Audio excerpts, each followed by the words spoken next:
Hasina is a dead body. Joy never own this country. তার মার মতো, তার নানার মতো, এটা বিশ্বাসঘাতক। আপনার প্রতি সম্মান রেখেই বলছি, বিজয়ের মাস চলছে, তো বিজয়ের মাসে যমুনা টেলিভিশনের সেটে দাঁড়িয়ে আপনি বঙ্গবন্ধুকে বিশ্বাসঘাতক বলেছেন। আমি আমার জায়গা থেকে বাংলাদেশের স্বাধীন বাংলাদেশের নাগরিক হিসেবে এর প্রতিবাদ জানিয়ে রাখলাম। আপনার আপনাকে বলে দিই, শুধু বঙ্গবন্ধু না, আপনার কাছে হতে পারে। শুনেন, আপনি উপস্থাপক, আপনি আসছেন সেটা না, আপনি এখানে নিয়ে আসছেন বলে, না এখানে নিয়ে আসছেন বলে, না আপনি শুনেন, আগে কথা শুনেন, শুনেন কিসের ভাগ্য, না ঠিক আছে, এই অনুষ্ঠানে তাহলে আপনি একটা জিনিস শেষ করতে হবে। আপনাকে ফ্লোর দিব, আপনি আমার আমি উত্তর দেব, ঠিক আছে, এই অনুষ্ঠান কিভাবে চলবে সেটা আমি না এটা বলবেন না, এটা শুনে দেন, এটা শুনে আমরা আমন্ত্রিত অতিথি মানে তো ভগবান, ভগবানকে আপনাদের সম্মান করতে হবে। আপনি কথা আগে বলছেন একদিন, আপনার অনুষ্ঠান কোনো কিছু নাই, না আপনার অনুষ্ঠান, আপনার অনুষ্ঠানে আমি আসিনি, আপনি আপনার অনুষ্ঠানে আছে, আমি আসছি এই 16 কোটি মানুষকে কথা বলার জন্য। আপনার অনুষ্ঠানে না,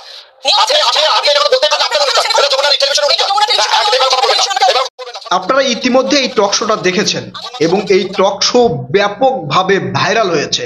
এই টক শোর পিছনের ঘটনা কি, কেন এই ধরনের উচ্চ বাচ্য বা তর্কে বিতর্ক জড়ালেন এই যমুনা টেলিভিশনের উপস্থাপিকা রুকসানা নিকোল এবং এই শাহরিয়ার ভাই, এর মূল ঘটনা কি সেটা আজকে আপনাদেরকে জানানোর চেষ্টা করছি। এই শাহরিয়ার ভাই তিনি বক্তব্যে বলছিলেন যে শেখ হাসিনার মৃত্যু হয়েছে, বাংলাদেশের রাজনীতি থেকে শেখ হাসিনা মারা গেছে এবং সজীব ওয়াজেদ জয় তিনিও বাংলাদেশে কখনোই আসতে পারবেন না। সজীব ওয়াজেদ জয় বাংলাদেশে আসতে পারবেন কিনা এবং তার না আসার কারণ কি বা ভবিষ্যতে কতটা সম্ভাবনা আছে আসার, সেটার বিস্তারিত আপনাদেরকে বলবো। তার আগে এই শাহরিয়ার ভাই কি বলেছে সেটা একটু আপনাদেরকে বর্ণনা করে বলি। শাহরিয়ার ভাই বলেছে শেখ হাসিনার মৃত্যু হয়েছে এবং সজীব ওয়াজেদ জয় তিনি আর বাংলাদেশে কখনো আসতে পারবেন না, কারণ তিনি মায়ের মতো এবং নানার মতো স্বৈরাচার, বিশ্বাসঘাতক। এখানে শেখ মুজিবুর রহমানকেও বিশ্বাসঘাতক বলা হয়েছে। যখনই তিনি এই কথা বলেছেন তখনই যমুনা টেলিভিশনের উপস্থাপিকা নিকোল তার কথা থামিয়ে দিয়ে তিনি বলেছেন এটা বিজয়ের মাস, অর্থাৎ যে ডিসেম্বর মাস চলছে এটা হচ্ছে বিজয়ের মাস। এই বিজয়ের মাসে শেখ মুজিবুর রহমানকে বিশ্বাসঘাতক আপনি বলেছেন, তার প্রতিবাদ জানিয়ে রাখলাম। অর্থাৎ শেখ মুজিবুর রহমানের বাংলাদেশের যে অবদান, সে অবদান এই রুকসানা নিকোল যমুনা টেলিভিশনের উপস্থাপিকা তিনি ভুলতে পারেননি। এখন শেখ মুজিবুর রহমানের কি কি অবদান বাংলাদেশে রয়েছে আপনারা ইতিহাসে অনেকেই পড়েছেন, তার আগে আপনাদেরকে একটু সংক্ষেপে বলি। বাংলাদেশের যে স্বাধীনতা হয়েছে 1971 সালে, এই স্বাধীনতার ডাক কিন্তু দিয়েছিলেন শেখ মুজিবুর রহমান। এটা অনেকেই বলেন বা ইতিহাসেও কিন্তু আপনারা পড়েছেন। এবং এই স্বাধীন হওয়ার আগে বাংলাদেশের রাজনৈতিক নেতা হিসাবে শেখ মুজিবুর রহমানের জনপ্রিয়তা ছিল আকাশচুম্বী, এটাও অস্বীকার করার কিচ্ছু নেই। শেখ মুজিবুর রহমান 7 মার্চ যে ভাষণ দিয়েছে, সেই ভাষণ না দিলে বা যদি স্বাধীনতার ডাক না দিত তাহলে বাংলাদেশ স্বাধীন হতো কি না, এটা নিয়েও অনেকে অনেক ধরনের কথা বলেন। শেখ মুজিবুর রহমান যখন নির্বাচন করেছিলেন পাকিস্তানের সাথে, তখন তিনি সংখ্যাগরিষ্ঠ আসনে জয়ী হয়েছিলেন, তারপরেও তাকে প্রধানমন্ত্রী বানানো হয়নি। এই আক্ষেপ ছিল শেখ মুজিবুর রহমানের এবং এই পূর্ব পাকিস্তান মানে বর্তমান বাংলাদেশের জনগণের। শেখ মুজিবুর রহমানের সাথে বা এই পূর্ব পাকিস্তানের সাথে পশ্চিম পাকিস্তানের যে বৈষম্য ছিল, চাল ডাল তেল চিনি পশ্চিম পাকিস্তানে এক দাম, পূর্ব পাকিস্তানে আরেক দাম, পশ্চিম পাকিস্তানের উন্নয়ন পূর্ব পাকিস্তানের উন্নয়নের ব্যাপক যেই ফারাক ছিল, এই ফারাকের কারণে পূর্ব পাকিস্তান অর্থাৎ বর্তমান বাংলাদেশের জনগণ কিন্তু ক্ষেপে উঠেছিল, ফুঁসে উঠেছিল। আপনারা জানেন যে এই শেখ হাসিনাকে তাড়ানোর জন্য এই কয়েকজন ছাত্র নেতাই শুধু যে ভূমিকা রেখেছে তা নয়, আপামর জনগণ কিন্তু এই আন্দোলনে যোগ দিয়েছিল। তবে এই আন্দোলন সৃষ্টি করতে ছাত্র নেতা যারা এখন দেখছেন তাদের কিন্তু মানুষকে ডাক দিতে হয়েছে, একত্রিত করতে হয়েছে। ঠিক শেখ মুজিবুর রহমানও তখন ওই সময় মানুষকে একত্রিত করেছে, তার ভাষণ দিয়ে তিনি ডাক দিয়েছেন। যার কারণে অনেকেই বিশ্বাস করেন যে শেখ মুজিবুর রহমান যদি ওই সময় এই স্বাধীনতার ডাক না দিতেন, জনগণকে ঐক্যবদ্ধ না করতেন, তাহলে বাংলাদেশে মুক্তিযুদ্ধ হতো না, আমরা এখন পর্যন্ত পরাধীন অবস্থায় পুরো পাকিস্তান নাম নিয়েই থাকতাম। এই আবেগ থেকে এই যমুনা টেলিভিশনের উপস্থাপিকা নিকোল তিনি বলেছেন যে এই স্বাধীনতার মাস, এই স্বাধীনতার মাসে শেখ মুজিবুর রহমানকে যে আপনি বিশ্বাসঘাতক বললেন তার প্রতিবাদ জানাই। এখন নিকোল রায় কি এর প্রতিবাদ জানাতে পারে একজন উপস্থাপিকা হিসাবে? জি না, পারে না। তিনি যমুনা টেলিভিশনের একজন কর্মচারী। তিনি যমুনা টেলিভিশনের একজন কর্মচারী, একজন সাংবাদিক বা উপস্থাপক বা উপস্থাপিকা। তারা যে টেলিভিশনে কাজ করে ওই টেলিভিশনের বা পত্রিকার তারা হচ্ছে কর্মচারী। তিনি দুই পক্ষকে সেখানে নিয়ে আসবেন। সেই দুই পক্ষ এক রাজনীতিবিদ আরেক রাজনীতিবিদকে ইশারা ইঙ্গিতে বা যে ধরনের আলোচনা সমালোচনা হয় সেটা কিন্তু করবে। এক রাজনৈতিক দল আরেক রাজনৈতিক দলের আলোচনা সমালোচনা করবে, মাঝখানে প্রশ্ন করবে। কি ধরনের প্রশ্ন করবেন উপস্থাপিকা, সেই কথাগুলো সেই উপস্থাপিকা কিন্তু সেখানে বলবেন।